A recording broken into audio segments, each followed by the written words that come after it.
On this week's episode of Inside Outside Innovation, we sit down with David Rogers, Columbia University professor and author of the new book, The Digital Transformation Roadmap. David and I talk about why corporate innovation is so hard, and we unpack the iterative steps needed to navigate a path to digital transformation success. Let's get started. Inside Outside Innovation is a podcast to help new innovators navigate what's next. Each week, we'll give you a front row seat into what it takes to learn, grow, and thrive in today's world of accelerating change and uncertainty. Join us as we explore, engage, and experiment with the best and the brightest innovators, entrepreneurs, and pioneering businesses. It's time to get started.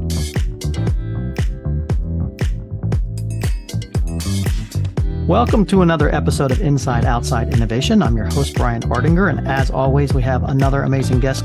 Today, we have David Rogers. He's a Columbia University professor and author of the new book, The Digital Transformation Roadmap: Rebuild Your Organization for Continuous Change. Welcome, David.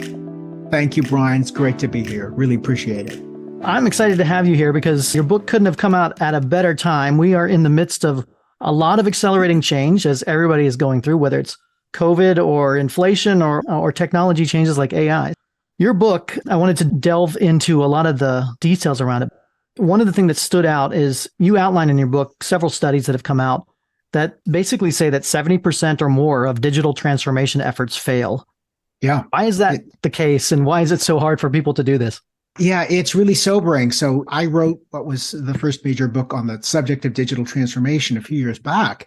So I've been looking at the subject for some time, and what I was sort of shocked to see was at that point, I was really sort of evangelizing, hey, if you're an established business and you really want to grow for the long term and survive even, let alone thrive, you're going to have to embrace new digital business models, really set aside a lot of the old assumptions of the corporate playbook of strategy. How do we think about competition? How do we think about customer strategy, use of data, et cetera?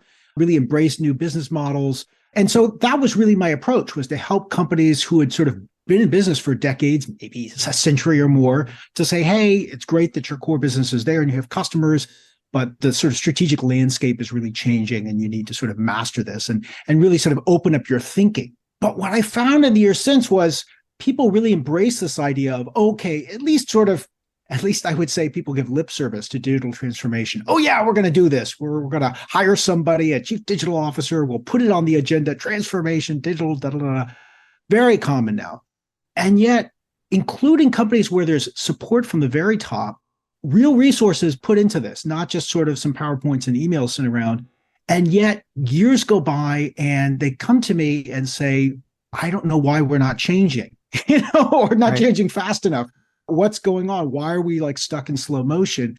So I started looking at the broader, research. And as you said, I found this pattern that, by and large, all the major studies are reporting about 70% or higher of failure. That's self-reported, right? The people willing to admit, companies admitting by our own standards, we're not achieving what we set out here. So what that opened my eyes to, a whole, second wave of research on my part, was to try to understand why.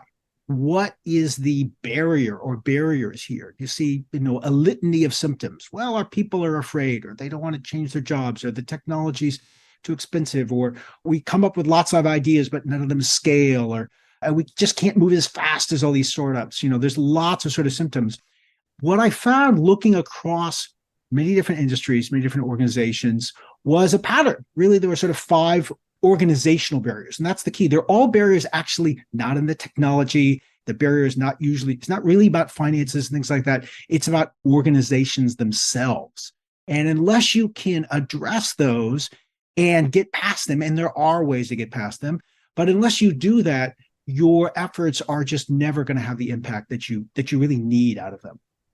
One of the things that I see when talking to other corporations out there is they don't struggle with execution because they have business models, they have customers, they know how to execute that particular model, they know how to budget for it, they know how to build for it, they know how to hire for that.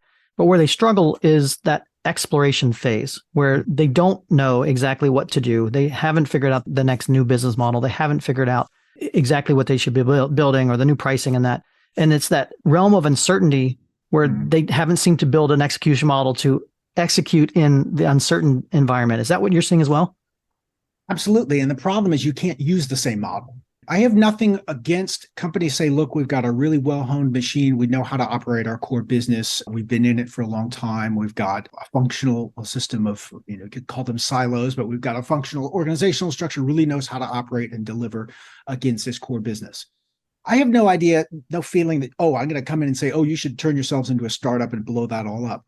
No, what companies need is what I call flexibility in governance. That's one of the core, one of these 5 barriers is a lack of flexibility in governance. So they're applying the same BAU, as we call it, business as usual operating model to that core business that they know really well, operates under low uncertainty and is sort of what they're organized around currently, and they know the metrics, et cetera.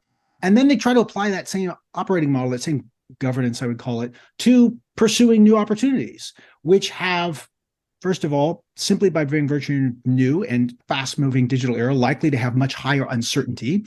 And so that operating model, execution model is not going to work in a highly uncertain context. We've got a lot of theory and a lot of experience to show why. But they also don't know how to operate outside of their core business. So you've got these sort of twin challenges, as I call them, really for corporate innovation and growth, which is the challenge of uncertainty, not being used to the methods which allow you to tackle in an iterative experiment kind of driven kind of fashion, opportunities that are exciting, but are at this point still very uncertain until you get further along. And the second is they don't know how to deal with or how to organize around it and sort of allocate resources to things that are simply far from their core, regardless of anything else. So they have an established business where they know the customers, they know distribution channels, all those things are kind of in place. And then if you've got an opportunity, it's exciting, but guess what? Maybe it goes after a different customer market. Maybe it has a different distribution channel. Maybe the revenue model is different. It's the same customers, but the revenue is totally different in how you charge, or the cost structure is totally different. All these things just organizationally make it very hard to just sort of apply your standard BAU processes and move them forward. So that's why you need to have this built-in flexibility. Let's unpack the book a little bit. You talked briefly about 5 core steps in this roadmap. Can you talk about the 5 steps? You mentioned governance, but it starts, I think, with vision. Sure, exactly. So it's vision is the first, and that's really about defining what I call a shared vision. Really 2 things. You need to have a vision that is unique to your organization. So some clear vision of where do you see your world, not the world in general, not, the latest headlines on a hot new technology or some other company that is in trouble, but your particular industry. Are you a mid-sized advertising firm in Indonesia? Are you an industrial waste management firm in Tuscany? Your sector, your industry, your world, what's going on in that context? Where do you see that world heading? And what future position do you aim to occupy in that? Right? And you have to have some unique right to win with that particular approach, that place you want to occupy. So you've got to have a much more unique vision than this kind of generic, oh, we're going to be a digital first company kind of language you hear in a lot of boardrooms these days. So that's the first. On the vision side, is it important to look you mentioned looking within your industry in that, but how important is it to look outside your industry for either other business models or other opportunities? Couple of points here. First of all, yes, when you are defining what I call your future landscape, you are going to look at both what is close to you in your current industry, but you're also looking at how trends, technology around competitors that are both what I would call symmetric competitors currently in your industry and asymmetric competitors, those not necessarily with the same business structure, same industry characteristics as you. Customers, you're not just looking at your current customers, you're looking at emerging customer groups. You're also looking how maybe the expectations very often of your current customers are being shaped by their experiences in other industries, other categories. So there's both an inside strategy has to come from 2 directions: internal knowledge, know who you are, know your organization, what is unique about it, what is your history, what are your unique capabilities and advantages, and external knowledge, constantly soaking in, studying, learning what's going on out in the world of customers and competitors. So both of those go into that process of defining that future-facing vision that has to be shared. That's the other part about it. It can't be something that's just in the head of a few people, in the C-suite or at the top of the organization. Everybody in the organization has to have an understanding of sort of where are we going, why are we doing it, how are we going to make this, how are we going to succeed? So the first part is vision. So the second part of the roadmap is prioritizing what that vision is and the steps around that. Can you talk more about that? Sure. So that's defining specific priorities for growth, what I sometimes call picking the problems that matter most. to your business, right? A lot of companies stumble here. They either really write off growth entirely. I see companies with a digital agenda that is nothing but optimization and efficiency measures on their current business. You should do that. I want to be clear. There's almost always going to be value to be found in improving the operations of your current business, but they have no growth agenda, right? So opening up, looking not just to the current business, but beyond that to growth. But secondarily, really having that discipline to pick what matters most. What are the key priorities? What are the strategic problems that you're going to solve for your customers, for your business in the short term? And so I have tools and processes in that chapter focusing on how do you really define and pick those problems in a fashion that is going to give focus so that you can say no to many, many, many interesting ideas for things you might do with digital technology in your company in order to then say yes to the ones that are most important. So then talk a little bit about the third step is experimentation. I think this is where a lot of corporations fall down because they're not used to experimenting. A lot of times they're experimenting. Experimenting generally means there's probably going to be things that you are wrong about or fail at because it's an experiment. So talk a little bit about that particular challenge. Sure. A lot of businesses that are really well run do have a clear, well-defined vision and a sort of strategic set of priorities. But larger organizations where they probably most commonly struggle, particularly around innovation, is exactly this step of experimentation and the step of governance, which follows it. So experimentation means you see a new opportunity rather than following that instinct, which we've taught for decades in business schools, to how do you address a new opportunity through planning? Plan. Everything is about, looking, studying it, gathering as much third-party data as possible, hiring the consultants to bring in lots of benchmarks, developing these detailed planning and case studies and analysis and scenario planning. And then what do? You make an expert decision. You've done all this sort of long, laborious pre-work and analysis, still haven't done anything, still haven't gotten any direct actual market feedback. And now you make a big decision. And probably it's a senior level committee and somebody at the top makes the call. And then you just execute. You plow a whole lot of resources into this because you say, well, we've picked this path. We've got to make sure we do it right. And so everybody just focuses and you're sort of locked into this plan and you're locked into a particular solution.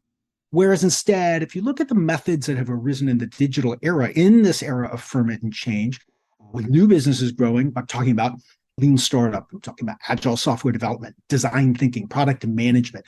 All of these are based on this process of iterative learning and experimentation. So it's about having an idea, recognizing it's just a hypothesis, and then saying, what is a small step I could do right now, which would test and validate one particular question, such as, who's the right customer for this? Or do I actually understand what the customer's problem is that I'm solving? Do they see their problem the same as I see their problem? Do they have an alternative solution to that problem or not? If they do, what's the gap? What's it still not doing for them? What's that need? Are they interested in the solution that I'm thinking about developing before you build it, right? Would they actually want it? Would they actually pay for it? If you give them a sort of a sketch or an illustration, will they clamor to be your first pilot test case? So there's all these steps which you can do, and each step helps you test, learn, validate, reduce the uncertainty before you lock yourself into a particular path. So there's a lot of learning, there's a lot of methods out there. I brought in a tool in this chapter that's based on a lot of work I've done in coaching both startups and corporate entrepreneurship teams that's just about sequencing and organizing this validation. Because frankly, you have a new idea, there's probably 50 different things you don't know about it. And once you have the humility to recognize that, it can be a little overwhelming. Well, where do I start with? Do I test the pricing? Do I test the TAM, the total addressable market? Do I want to validate, the delivery model? There's so many things. So I have a system called the 4 stages of validation, just to sort of sequence all those metrics and all those stages. But that's what you need. You need a process that people inside the business, teams inside the business are experienced in, comfortable, trained in, so that they know how to do this. Don't bring over those processes. Look, if you're adding your 112th warehouse to your existing a core business, use the traditional planning process. Absolutely. But when you're trying something totally new, you've got to shift gears. You've got to say, okay, this is where we apply an experimentation process. And then you end with the last part, capabilities. Can you talk about that? Sure. Two of those kind of go together. You've got to have, in particular for governance, the iterative funding. You cannot do that in a large organization because they're not set up like startups.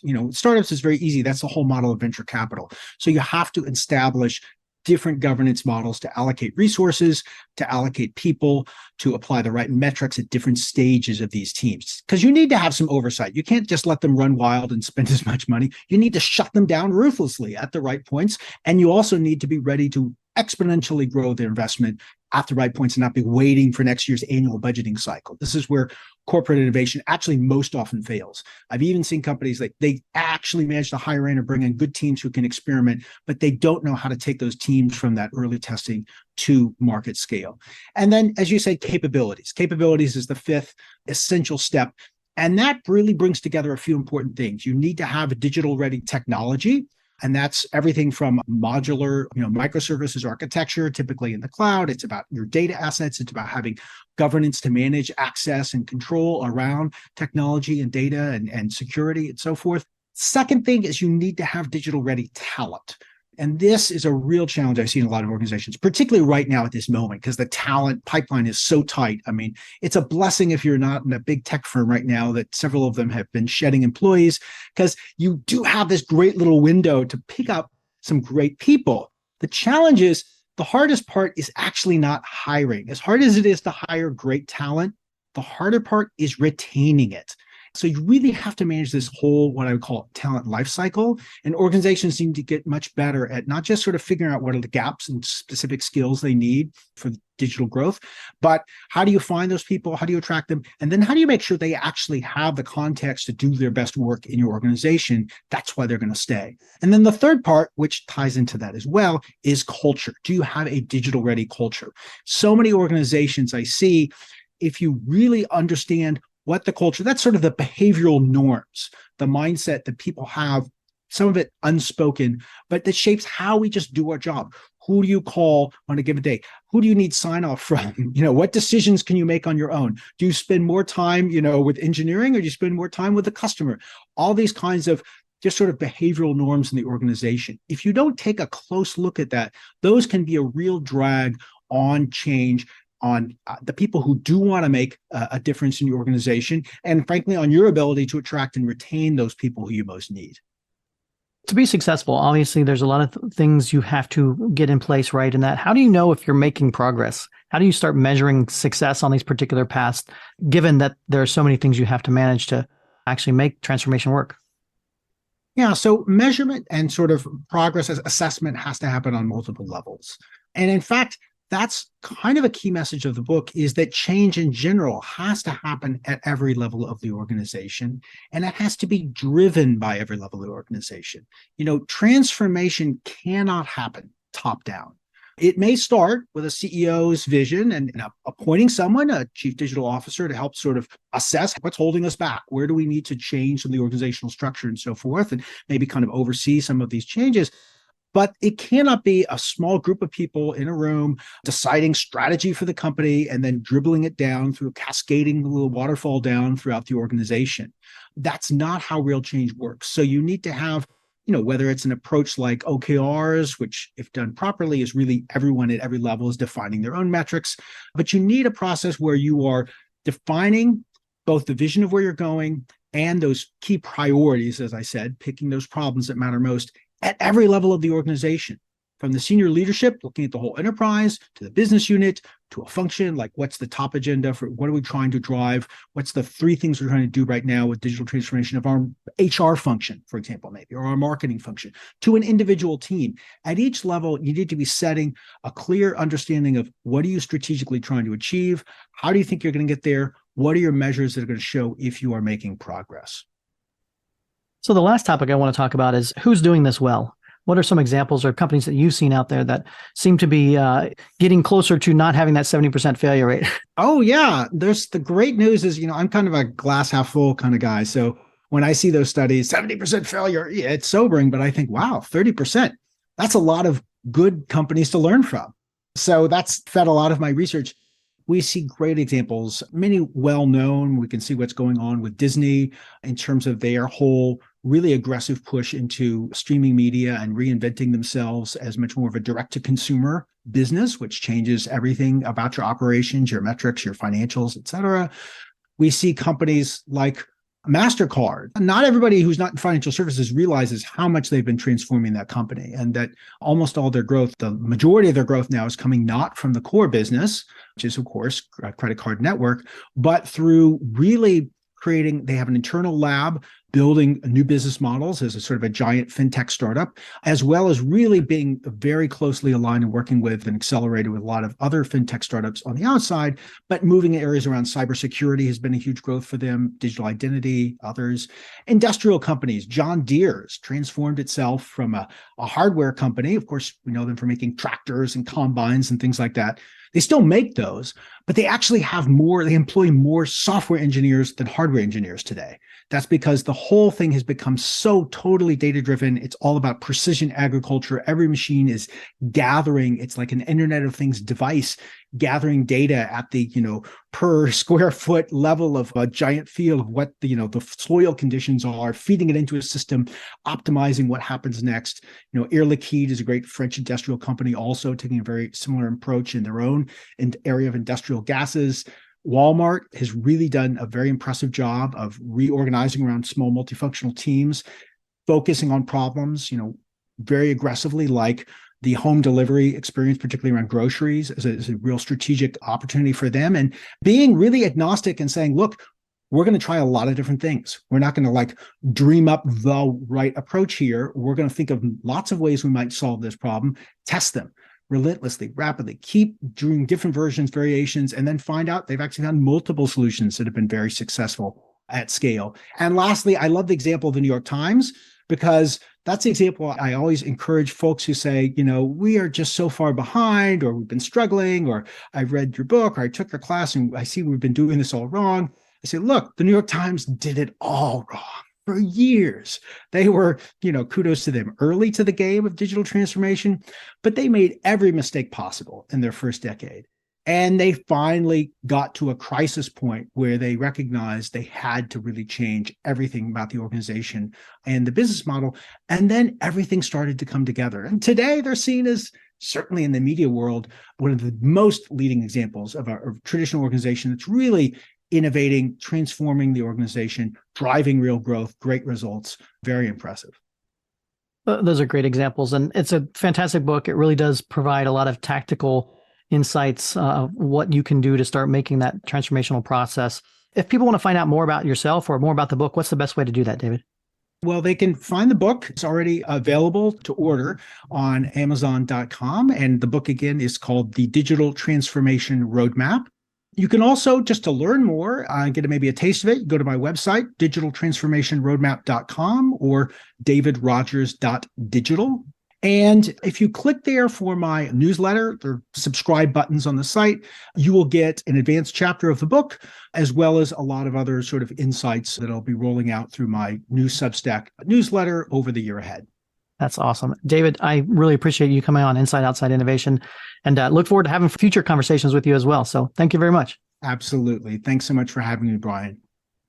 That's it for another episode of Inside Outside Innovation. If you want to learn more about our team, our content, our services, check out insideoutside.io or follow us on Twitter @the IO Podcast or @Ardinger. Until next time, go out and innovate.